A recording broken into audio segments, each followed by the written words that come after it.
Okay, so whereas last year was focused on one essay, this year it's more thematic. I picked 5 topics that are either are hot button topics, were hot button topics, and topics that were addressed by Rav Soloveitchik, and to explore them in different writings of his. Those on the Zoom, if you look on the chat, you'll see the link for the source sheet that we have this time. It's also, I'm going to try to have it sharing on my screen the entire time, but I may not get to all the different pages, but if I can, I will. And we begin with, first of all, just to introduce, each time we'll try to introduce a book or an essay upon which much of the material that we'll share together comes from. Today, last time, I already introduced this community covenant conversation, which is letters, not really responsive, but correspondence from Rav Soloveitchik, and we're going to start with a letter of his on this topic. And the other source is a book called Out of the Whirlwind, which is a number of essays on mourning, suffering, and the human condition. Not the most joyous of books, although, as we'll see, the topic of evil and suffering certainly does have a redemptive quality to it from the Jewish perspective. So this is and in here is an essay that I have taken a number of. If you look on the first page of the multi-page source sheet, you'll see a number of excerpts from this lecture that was transcribed, lecture from 1961, sponsored by the National Institute of Mental Health Project, where Rav Soloveitchik spoke about suffering and evil and the Jewish halachic approach to the topic. But before we get to there, if you look at the standalone page that I gave you, the page from the book the course of Rav Soloveitchik's correspondence, in there, letter number 69, as it's found in the book, towards the end of the book, on the problem of evil, tells us that this is a letter that was sent to the Dean of Stern College for Women in response to a question regarding the discourse that he gave on the halachic approach to suffering, delivered on December 6, 1961, which we will be excerpting soon. So this was a letter, the lecture, fine. So this is the letter. Dear Dr. Vogel, I received your letter. Of course, you may quote me. The gist of my discourse, right? So really, after I do this, you can fall asleep, because this is basically the gist of the rest of it is found in this letter. The gist of that discourse was that Judaism did not approach the problem of evil under the speculative metaphysical aspect. Well, because the shir is more than 10 minutes long, I won't explain all the terms now. We'll explain the terms later, right? Sometimes when you learn essays from Rav Soloveitchik, you need a thesaurus or a dictionary to help you, or he'll use terms that are familiar, but uses them in unique ways. That's that. So the speculative metaphysical aspect of evil is not the approach that Judaism takes, for such an inquiry would be a futile undertaking. You'll get in context, you'll understand what he's saying. As long as the human mind is unable to embrace creation in its entirety and to gain an insight into the very essence and purposiveness of being as such, it would not succeed in its attempt to resolve the dilemma of evil. In other words, you can't know God unless you are God, right? You can't really understand evil, quote unquote evil, right? Evil in its philosophic, theological term is really evil in quotation marks, right? Because as we will talk about, in the grand scheme of things, one could argue that everything that God does is good, and therefore we have to be careful or refine or rethink what it means when we talk about the existence of evil in the world. That's from the speculative metaphysical perspective. The latter is interwoven into the very fabric of reality and cannot be understood outside of total ontological configuration. In other words, from that, to understand the essence of evil is why evil is a difficult, if not impossible, task. It may be philosophically feasible, but it will never be emotionally satisfying. And we'll get to that a little bit later as we call the actual lecture that he gave. Eov was in error because he tried to grasp the nature of evil. What is evil? How do I understand it? Like a scientist that would approach evil. What is its cause? What does it look like? Why does it happen? Therefore, Judaism has recommended that the metaphysical inquiry be replaced by the halachic ethical gesture, right? Man should not ask why evil, right? He should rather raise the question, what am I supposed to do if confronted with evil? How should I behave vis-a-vis evil?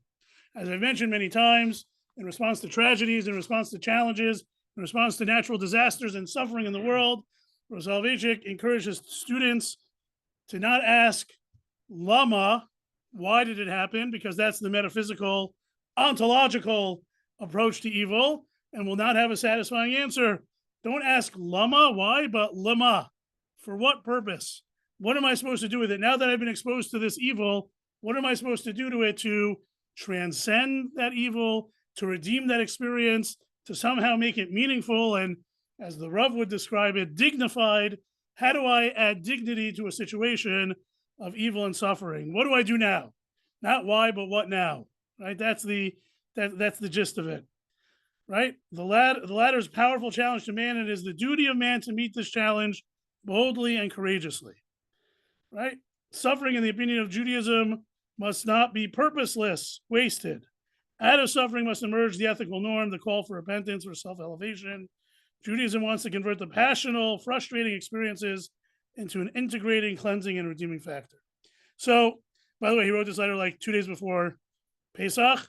That's how you know Rav Soloveitchik didn't really have a shul. He had a yeshiva, and they were off already for Pesach, so he had a little bit of time to catch up on his correspondence. If he was a shul rabbi, he'd be busy selling chametz and doing all that kind of fun stuff. Right, the 13th of Nisan in 1965, 4 months after he delivered that lecture. So let's look, right, not why, but what now? Not a ontological, metaphysical, speculative approach of explaining and of trying to understand why bad things happen to good people. And in fact, right, even the book, Kushner's book, is not why bad things happen to good people. What's the exact title of that book? I believe it's When Bad Things Happen to Good People. So even that famous popularized book by Rabbi Kushner was not about why bad things happen, but when bad things happen, how do you respond? Right? And that's basically what we're going to see as we explore. If you move on to the source sheet, what I have on the source sheet is the first 2 pages are basically snippets and excerpts. They're exclusively snippets and excerpts, pages 1 through 4, from the essay, from the lecture that was transcribed from 1961 about a halachic approach to suffering.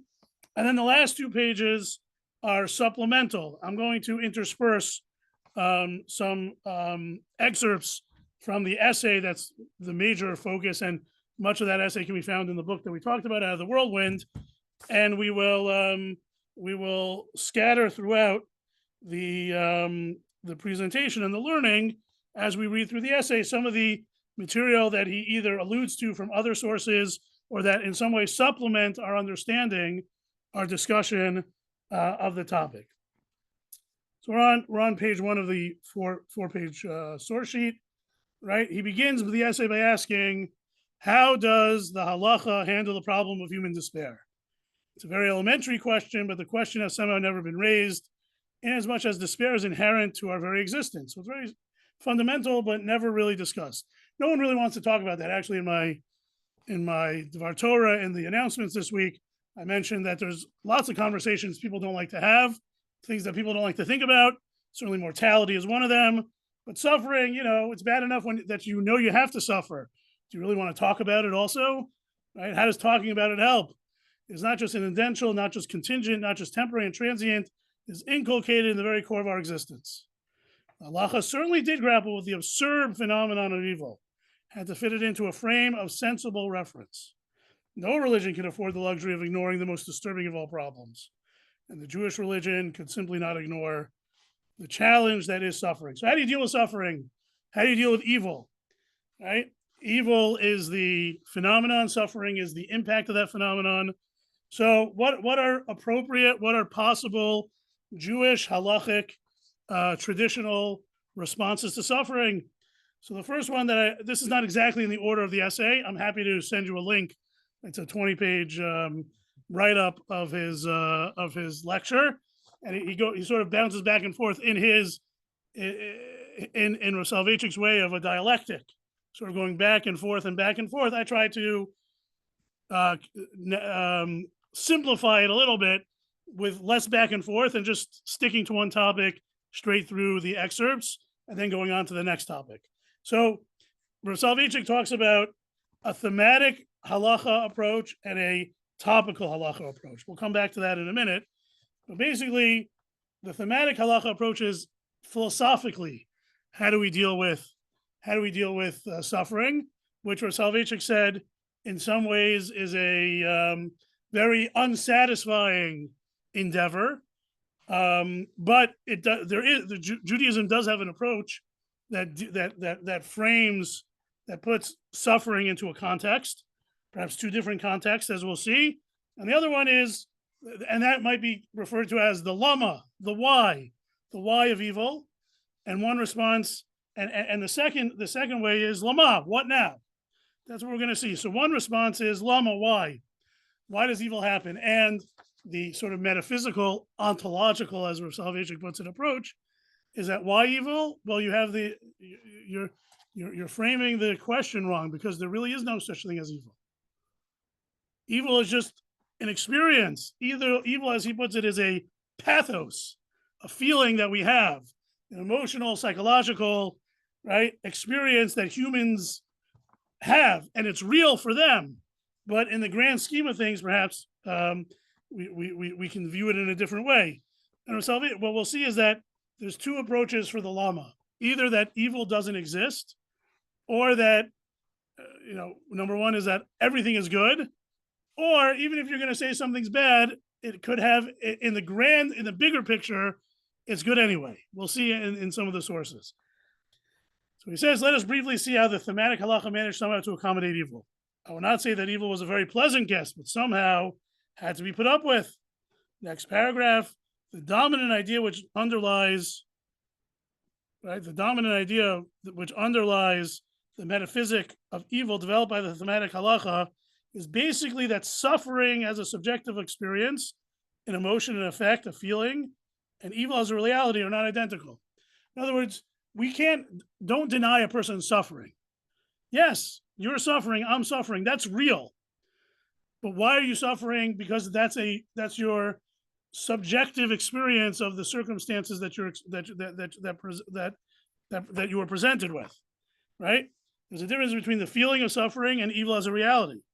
The fact that people in distress, destroyed individuals who find themselves in a crisis, ascribe their misery to some outside agency called evil or Satan, the name is irrelevant, and identify their experience with a destructive enemy of man, does not prove that evil actually exists. Contrary, the thematic halacha's metaphysic maintained that the passional experience represents the highest good. In other words, you feel pain. We can't deny that. We're going to validate that. We're going to acknowledge it. It's real for you. Why are you suffering? You claim it's because of this force in the world that's evil. That's where the Jewish tradition will say, maybe not. I will validate your feeling, even if I cannot, will not, should not validate what you claim to be the origins of that emotion, of that suffering. Right? He talks about transcendentalism and universalism. The difference is between what I would say just outside, and then we'll look at it inside. At the bottom of page 1 is universalism is that everything is really good. From a universal perspective, our problem is that human beings are too limited in our perspective. We don't see the big picture. We see the tapestry from the backside. All we see is knots and twists, and we don't see the beauty of the full tapestry in its majesty from the big picture. We can't. By definition, human beings are limited in scope and in lifespan, etc. Therefore, from a universal perspective, right, it's all good. Transcendentalism focuses on the fact that even if we are experiencing something bad, even if we said evil exists, it's a step in a process that leads to something greater and bigger and better, right? So if you look at the bottom of page 1, let us take a look at these motifs. Next line, it is self-evident that evil as an entity per se vanishes as soon as the threshold of man's ontological consciousness is raised from the order of the sensible, phenomenal, and transient to a higher order of absolute and eternal. From our limited perspective, right? From a kid's perspective, you take him to the doctor, you try to give him a shot. They're like, "Why are you pricking me? It hurts. I don't want you to run away." And even someone a little older, adults know it's for your own good, right? That's the model that exists even for bigger pains and bigger suffering and more severe situations. From our limited perspective, we think it hurts, and it does hurt, and it really does hurt. But to say that it's evil, that's from our limited vantage point. So if you turn the page to page 2 on the top, evil, I'll scroll over here. Evil as a universal entity does not exist. It's nothing but how do you pronounce that word? I don't know. Figment of our fantasy. That's what it means. You learn vocabulary as you read you hear and learn the Rav.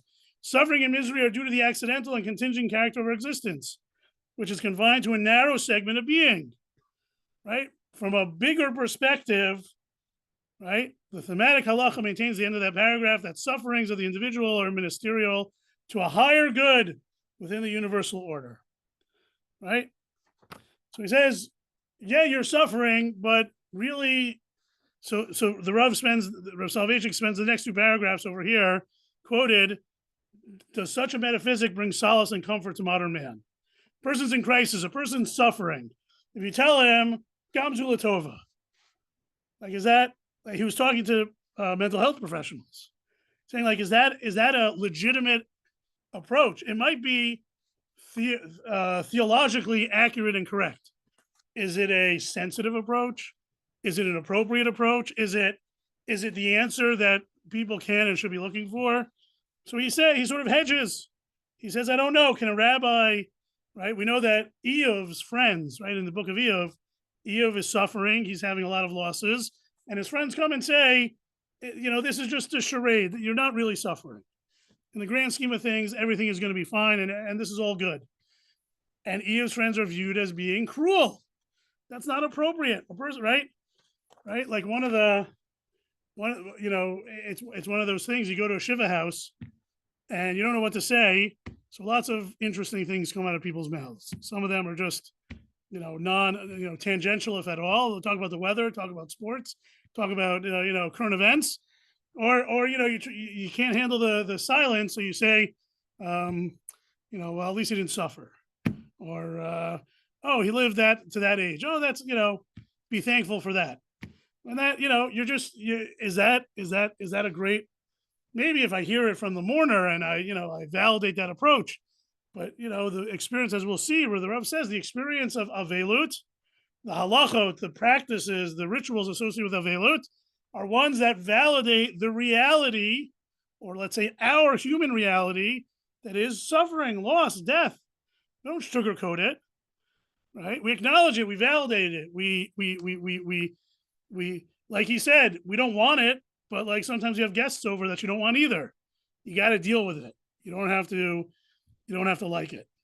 And he says, I personally have not, if you skip to the last 3 lines before the next bold, I personally have not been too successful in my attempts to spell out this metaphysic in terms meaningful to the distraught individuals who floats aimlessly in all-encompassing blackness.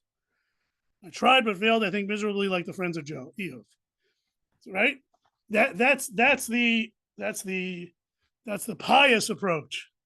And the pious approach is that it's all for the best, right? And yet, is that satisfying? Is that even appropriate? Is that an appropriate approach and response as a way of assuaging people's somehow dealing with or assuaging people's suffering?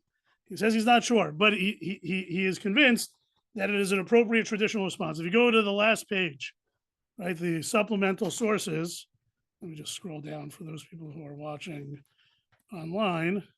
The last page of the source sheet, the last full page, it's a double-sided page. If you see, so for instance, the Gemara in Kedushin talks about how tzaddikim, righteous people, talks about theodicy. Rasha v'tovlo tzaddik v'ralo. Why do bad things happen to good people?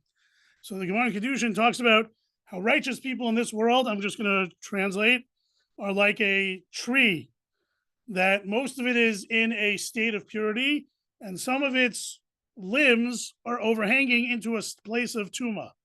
So what do? You cut off the limbs that are overhanging in the tuma so that they can remain in a state of spiritual purity. The idea being is that why do people have things cut off from them? Why do they experience pain? It's for a metaphysical, spiritual uplift. That's why that's what it's about.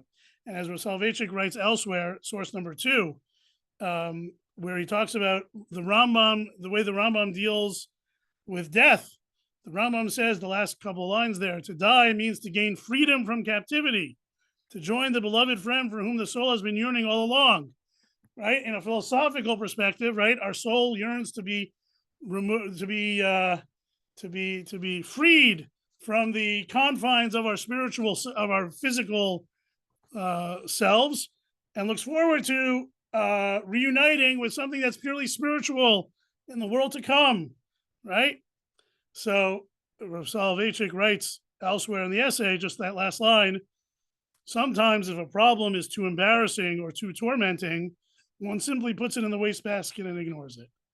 In other words, this problem of evil and suffering is real for those who experience it, and yet on a philosophical, ontological level, there's something that's on a universal perspective, it's all good, right? Look at source number 4 on the pasuk in Bereshit, that God saw all that He created and it was very good. Tov ma'od. Rabbi Meir, who experienced a lot of loss, his children died, right? He was martyred at the end of his life. Rabbi Meir dealt with a lot of challenges. He was confronted with evil and suffering, and he explains Tov ma'od, right? Tov mavet. Not all, even death is good, right? Now, is that the typical human being's experience? No, but is there a theological reality to it? Yes. One of the best examples of this from a universal perspective, everything is good. That's not the way we live because we're human beings. So we have a finite perspective, and that perspective, it's very real to experience suffering. But there's a pasuk in Yeshaya that may sound familiar, where Yeshaya says that God is Yotzer Or, He fashions light, Uvori Choshech, and He creates darkness. Oseh Shalom, He makes peace. Uvorei Ra, and He creates Ra, evil. In the Siddur, how does that pasuk end? Yotzer Or Uvori Choshech, Oseh Shalom, Uvorei Ata Kol. Right? We changed the pasuk in the pasuk in Yeshaya and Isaiah. The pasuk says that God created evil, but in our Siddur, right? That's the personal, individualistic, right? Pathetic in the sense of pathos. Our feeling is that we experience and we see and we witness evil. But in the Siddur, we take it from the universal, ontological, metaphysical perspective, which is that everything is in fact Uvorei Hakol. God created everything, and everything included in everything is sometimes things that are perceived as being evil and causing suffering. So that's from the thematic perspective. Again, thematic perspective is from the universalistic, philosophical, theological perspective. What we say is that evil doesn't really exist. How do you confront evil? It doesn't really exist. If you continue on page 2 of the second side of the first page, another response is not that evil doesn't exist. It's from a topical perspective. In other words, from the perspective from the human, individualistic, contextual perspective, which is that suffering we do experience suffering, and we have to deal with it. How do we deal with it? Right. So that's Rav Soloveitchik on the bottom of page 2. The topical halacha cannot accept the thematic metaphysic, which tends to gloss over the absurdity of evil. Right. Skipping to the next paragraph, 5 lines down. Right. The topical halacha, which is particularly interested in real man, in his body and soul, in his day-to-day activities, in his transient carnal perceptions and experiences within a small, narrow world, cannot be content with a fine metaphysical distinction between evil and the pathos of being, between Satan and suffering. Right? That's a very broad universalistic perspective. Rather, the topical halacha lacked neither candor nor courage to admit publicly that evil does exist, and it pleaded ignorance as to its justification and necessity. The topical halacha is an open-eyed, tough observer of things and events, standing of indulging in metaphysics, acknowledge boldly both the reality of evil and its absurdity. We don't have answers. In other words, the first perspective is that what you call evil is not really evil. This next perspective, this next response is that no, you're experiencing evil, and I don't have an answer for it. All right, so what do you have? What do you have for me? Well, part of it is an acknowledgement of your feeling, right? I'm not dismissing that you're suffering, right? Because how cruel could it be? We can imagine if you take the metaphysical universalistic perspective to its absurd or perhaps logical conclusion, you would say, someone comes to me and tells me that I'm suffering. I'll say, no, you're not. You're not suffering because there's no evil in the world. God created it all, and everything that God does is for the best. So you're not suffering. What do you mean I'm suffering? I'm telling you, no, you're not. Right? That can't be. Right? So the Rav says, what's the response? The response finds expression in the attitude towards death, the halachas that are associated with the mourning process, page 3, right? And in that mourning process, top of page 3, it is enough to glance at the laws of mourning. Let me scroll down. In order to convince ourselves that the halacha saw death as a dreadful fiend with whom no pact may be reached, no reconciliation possible, right? Why do we rip our clothing, right? If we believe that, if we really believed and we acted in accordance with the Rambam, that when we die, we're in a better place, that it's good for us, right? That Olam Haba is great, and that our future is bright even after we die. So why do you rip your clothes? Why do you cry? Why does halacha expect it? Why does halacha almost demand it? Right? That we have these responses to suffering, right? And that's what Rav Soloveitchik says in the second paragraph on page 3. If the topical halacha concur with the thematic as a victory over Neolidi, then why mourn and grieve for the departed? Why rend our garments, sit on the floor? Why say Baruch Dayan Emet? Right? The topical halacha reflects the despair and horror and bewilderment of biblical man when confronted by death. Right? So it's not, right, the way the other response is not to say evil doesn't happen. No, in our experience, we do suffer, and we respond in ritual ways that validate and acknowledge that suffering. That's what the laws of Avelut are. It's an acknowledgement of our reality, right? Of our reality. It could be that from heaven, there is no evil. It's all borei et hakol. But from our perspective, there is such a thing as suffering, and we respond by acknowledging it, by validating it, by comforting one another, as expressed through the rituals associated with Avelut, right?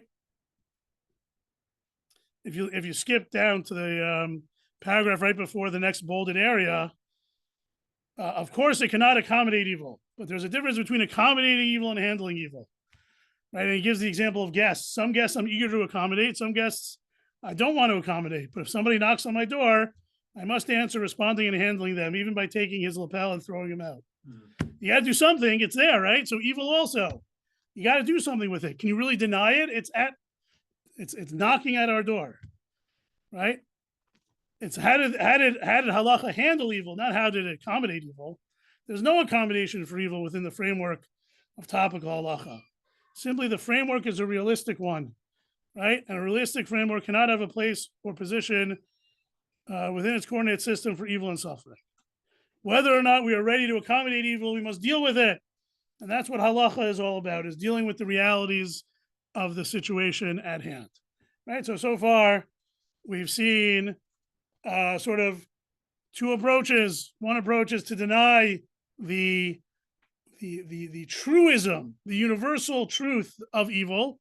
There is no evil. Everything is good, right?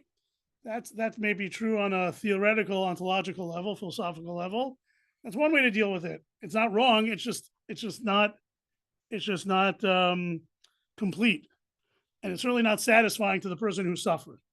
So the next approach is the validation of evil. Yes, our experience is one from a human perspective, There is suffering. The way we deal with it is in halachic form, right? We comfort the mourner, we rip our clothing.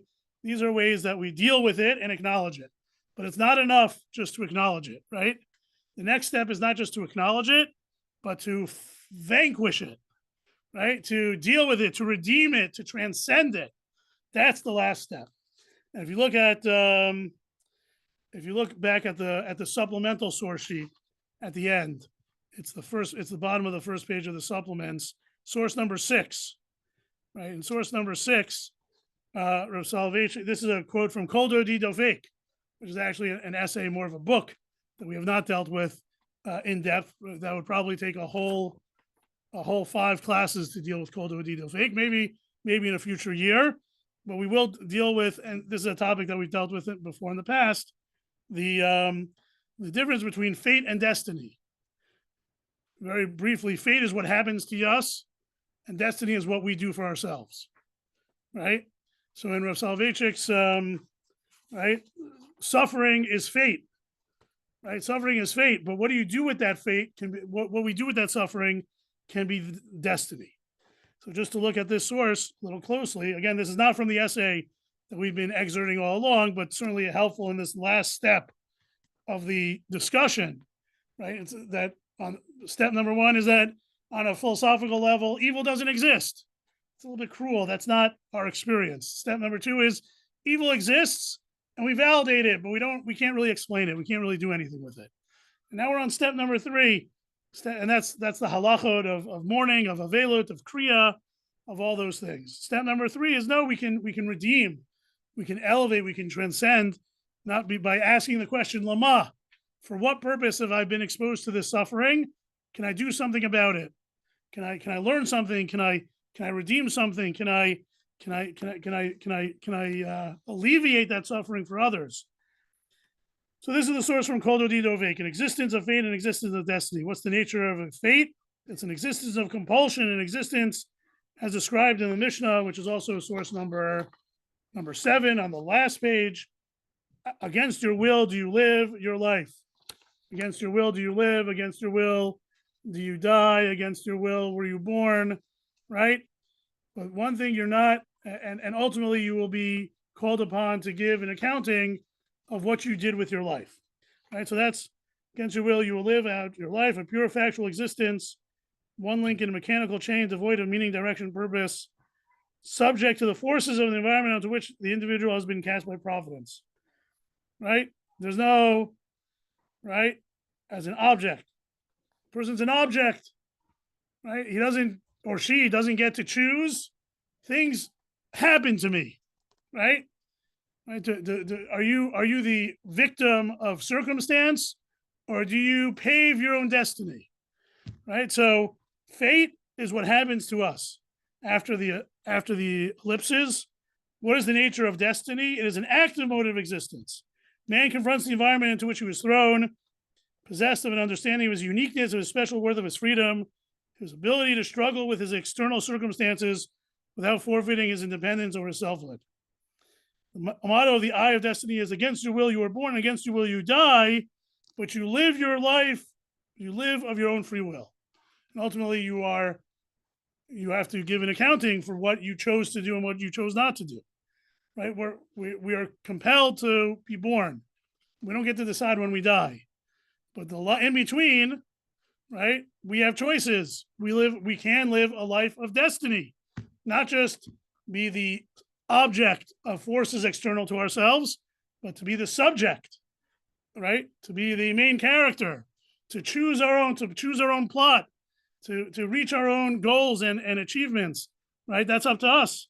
Not to be a subject, but to be an object. Not to be an object, but to be a subject.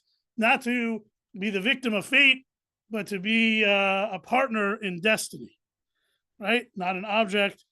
Exactly. That's the quote from Kol Dodi Dofek. How does that relate to suffering? Well, suffering is inevitable, right? That's the halachas of mourning. They say it's inevitable, but what can we? That's our fate.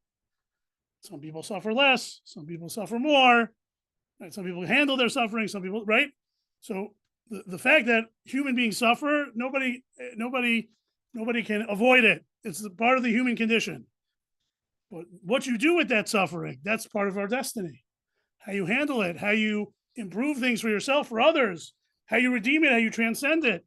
That's up to us. So going back to the the original source sheet, the excerpts from the essay on page number 3, the end of page 3, responses to suffering is not just denying on a theoretical, philosophical level that suffering exists.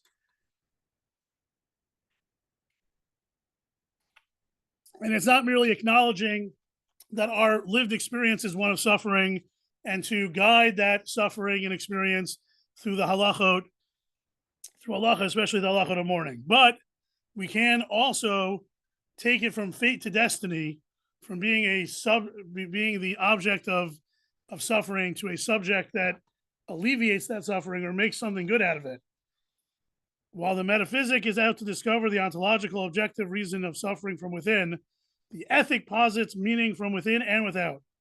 It's concerned not so much with pathos, right, our feelings, but with the pathetic mood of the person in distress, with the assimilation of pain into the total I awareness, with man's response to adversity and disaster. That's the point.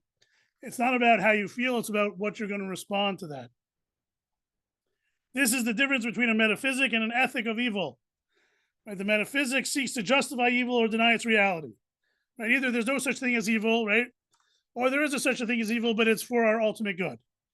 The ethic of suffering seeks the transformation of an alien factum, right? A fact which one encounters into an actus, an action in which one engages, succumbing to an overwhelming force into an experience impregnated with directness and sense. Right? So the metaphysic versus the ethic. Metaphysic is, in theory, we say that there is no evil, or every evil is redeemed and transcended to something greater and better.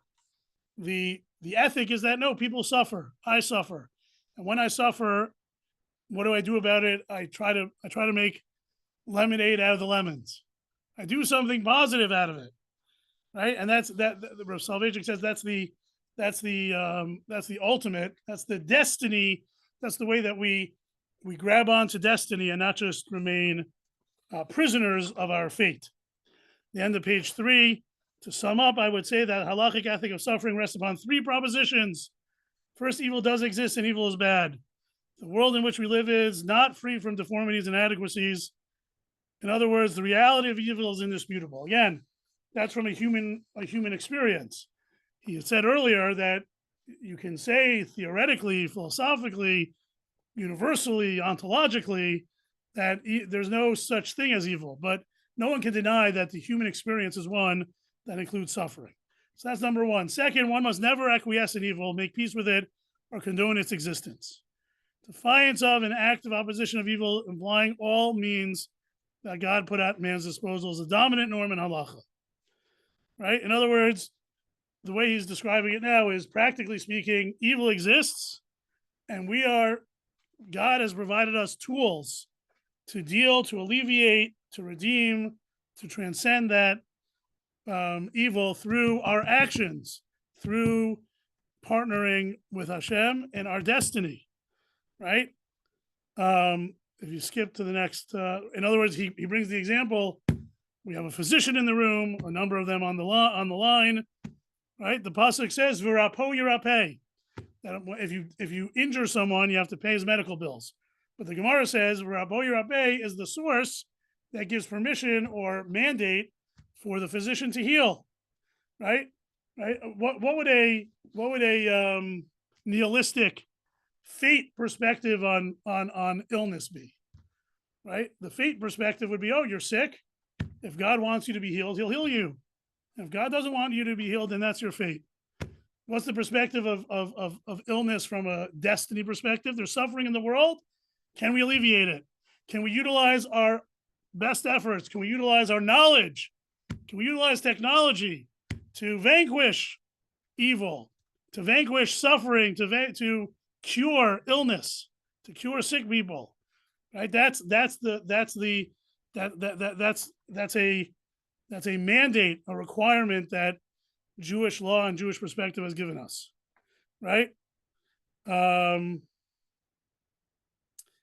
he points out that there were certain Christian scientists who didn't believe in medicine. Right? If God gave you the disease, God can cure you, and don't allow human beings to meddle into that. No, that's a fate perspective. We believe in destiny as well. Humans need to do what they can to alleviate their own and other people's suffering. And just that next paragraph on page 4, halacha always preached active opposition to evil. That is why the halacha cannot understand, and not only halacha, but we Jews cannot understand the philosophy of passive resistance to evil. He specifically mentions Gandhi and Nehru as people who sort of had a passive, right, passive resistance to evil. That's not the way, right? Gives the example of Yaakov that night where he struggled with the angel, right? We actively struggle with evil, with impediments in our way. We don't believe in this idea of passive resistance. There's nothing noble about passive resistance. We have to be active. So number one is that in the human experience, evil exists, suffering exists. Number two, we're not supposed to be passive and allow fate to dictate everything. We're supposed to be people of destiny and use our God-given abilities and talents in order to address, alleviate, vanquish suffering as much as possible. And lastly, the third proposition, which is not something that I dealt with in depth in the sources, in the excerpts that I've given you, is faith. Faith is always a good place to end, a good place to focus on. If man loses a battle in a war, halacha has always believed, based on an eschatological vision, that at some future date, some distant date, evil will be overcome. Evil will disappear, right? Like Bila Mavet Lanetzach, that ultimately God will swallow up death forever and wipe the tears from their face, right? In other words, we don't immediately turn to, like Christian scientists might do when they're suffering, God brought on the suffering, let God alleviate the suffering. No, we have to do our part, right? But when we do our part and suffering still remains, when we do our part and we don't have the outcomes that we had hoped for or we imagined, at that point, we have to allow faith to kick in, right? In other words, that's the partnership. The partnership is we do all that we can, right? I once said, right, like you should work to, right, we should use our God-given talents and work to achieve our goals as if God's not going to help us at all. And then as soon as we've done all our efforts, we should pray as if our efforts are meaningless. Right? We live in this we have to do everything we can, and then we say it's up to God. But we don't just say it's up to God and say we're going to live fate, we're going to be objects in the drama of our lives. No. But when we battle, and if we are not successful, then we have to interject. It's there all along, but we have to once again highlight and interject the role of faith. That there's a bigger picture, that ultimately good prevails, and we accept the divine verdict, as he says. So that's the Rav Soloveitchik at the end of he said a 3-part, just to give the overall picture. From a philosophic perspective, you could argue that evil, suffering doesn't really exist. It's either everything's good, or even those things that are bad are ultimately meant to be good. But that's cruel. That's really insensitive, and that's not the human experience. So the Rav says there are three postulates that are important to think about as we deal with this topic of suffering. Number one, suffering is real from the human perspective. Don't let people say it was for the best. No, it's not for the best, right? It's not. That's not my experience. Number two, we should do all we can to alleviate suffering, not ask the question why, because that's a question that is very difficult for humans to answer or to hear the answer to, but rather for what purpose, not lama, but lama. And then even if we do our best, we act with destiny and not just with fate, and still we're not able to completely alleviate suffering, we turn back to our faith in Hashem, that there's a bigger plan, and we turn back to the Baruch Dayan Emet that we say at a funeral. And he does mention this idea that the difference between modern secular man and modern religious man is that, at least from a religious perspective, you can say that a person's suffering has purpose and meaning, right? Because we believe we're part of a bigger drama, we're part of a bigger plan, that of the divine plan, right? So at least if you're religious and you associate with something bigger than yourself, the Jewish people, Jewish faith, Jewish tradition, Jewish destiny, Jewish God, then at least that gives some meaning and purpose, some dignity, as it were, at the bottom of page 4, some dignity to that suffering, as opposed to if you don't believe in that, then suffering leaves you feeling as a man of fate, and not as a man as an object, and not necessarily as a subject that has a destiny.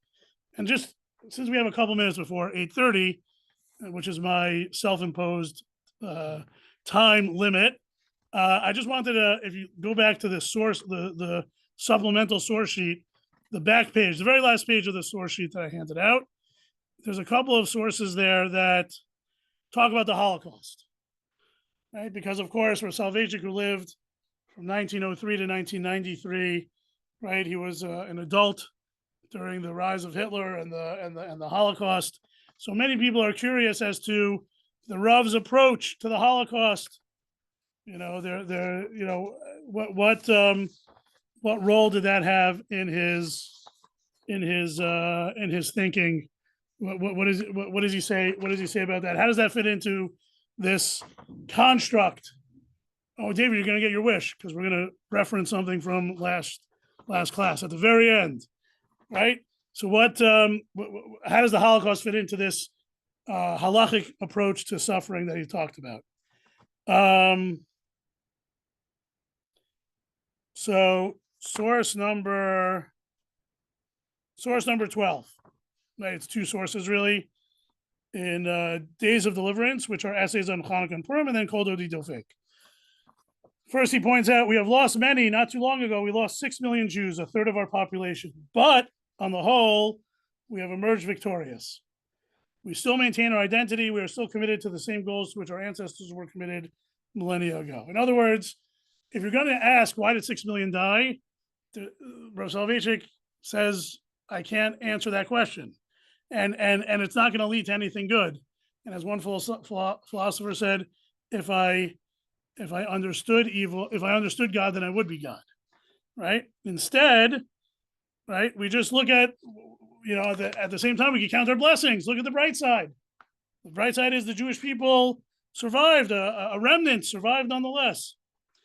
And number two is this idea that you cannot, right? You're not, when suffering occurs, when evil occurs, the response should be, what can we do about it? And Rav Soloveitchik and Kol Dodi Dofek said, sadly, American Jewry was not up to the challenge as they should have been, as it related to confronting the evil that was part of the Second World War and the Holocaust.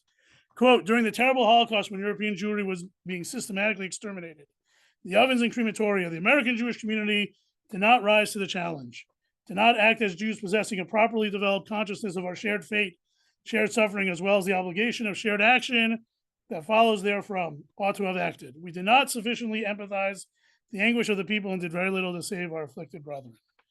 Rabbi Lookstein wrote his doctoral thesis on this topic. You can buy a copy of the book, Were We Are Brothers Keeper, about the American Jewish response to the Holocaust in real time. But the Rav makes the same point. Again, the Holocaust was suffering. Did we do enough to vanquish, to alleviate, to address that suffering? Rav Soloveitchik felt no. 2 more points. I'm going to try to be true to my word. Number one is I love this idea from Rabbi Sachs at the top of, also on that last page. And this has to do with why does Moshe hide his face at the burning bush? Let me just scroll back up for the people on, right? Moses hid his face because he was afraid to look at God. So why was he afraid? Source number 8. Because if he were fully to understand God, he would have no choice but to be reconciled to the slavery and oppression of the world. From the vantage point of eternity, he would see that the bad is a necessary stage on the journey to the good. Right? Either that it's all good, right, what we might call the rejection perspective, or the justification perspective, that it's all ultimately good. He would understand God, but he would cease to be Moses, the fighter against injustice, who intervened whenever he saw wrong being done. He was afraid that seeing heaven would desensitize him to earth, that coming close to infinity would mean losing his humanity. Beautiful idea, right? In other words, right, if you understood God, then you see everything good. So then why do I have to free the Jews? It's part of the plan. No, because we're human. That's not the response. Has to be, what can I do to alleviate the pain? And then there's this quote from Emmanuel Levinas: the justification of the neighbor's suffering is certainly the source of all immorality. Right? If you say he's suffering, right? Oh, my neighbor's suffering, he must deserve it, or it must be God's plan. That's the source of all immorality. Why does Moses not want to see God? Because he can't be too much like God and still be the shepherd that cares for the flock, that seeks to free the Jews from the shackles of slavery and oppression. Because if you understood God, you'd say, well, this is meant to be, right? So we have to maintain our humanity. That's who we are. And our humanity does two things. Number one, it allows us to validate and acknowledge the pain and suffering that we experience. And number two, because our perspective is limited, we are called upon to use all of our resources, all our abilities to vanquish and to conquer evil and to get rid of it. And not to say that evil is part of God's plan. Right? Evil's there, but we're also here. And the reason why we're here is to do that what we can in order to address the challenge. And just to, I promised David I would come back to our first class. Rav Soloveitchik, if Rav Soloveitchik felt that the Holocaust represents fate, right? That this is something that happened to the Jewish people. And he also said in that source at the bottom of the source page that the destiny of the American Jewish people was not fulfilled, of American Jewry was not fulfilled during the Holocaust because, right, they didn't protect, they didn't stand up to Nazism as much as they could have or should have. So what does he say in the aftermath of the Holocaust? If the Holocaust was fate, what's destiny? Destiny is Zionism, the state of Israel. In other words, that's the response. The response that Jews have to take as a response to the fate that befell the Jewish people is to ensure the safety, ensure the land. And again, we talked about this last time, that Rav Soloveitchik didn't have a messianic view of religious Zionism, but a pragmatic view. And part of that pragmatism is to view the Jewish state as our effort to further along the destiny of the Jewish people and the Jewish story. So if the Holocaust is fate, then the state of Israel is destiny. And if we failed to alleviate the suffering of European Jewry during the Holocaust as much as we could have or should have, then our efforts should be placed in cultivating and developing, ensuring the security and the future of the state of Israel, which is why the Rav made this monumental shift from being non-Zionist or perhaps even anti-Zionist from his family of origin to becoming a stalwart, vocal supporter of religious Zionism. Thereafter, for more on that, you have to listen to my first class. Thank you all for participating, for coming. 8:31. My watch says 8:30, so I fulfilled that one also. And we're meeting again in February. The next topic, I actually don't remember which one's next, but we have a couple of good topics coming up. I believe next topic is interdenominational, as well as interfaith dialogue. And what did the Rav say about the efforts of Vatican II, about all these efforts that came in the aftermath of the Holocaust, of reconciliation between the Catholic Church and the Jewish people, and all those efforts, as well as the Orthodox cooperation and dialogue with non-Orthodox, Reform, Conservative, Reconstructionist. What did the Rav have to say, and what it can teach us or what it might not teach us today? So we will stop here, and we'll meet again next time. Thank you, Rabbi. Very much. Great. Have a great day. Thank you.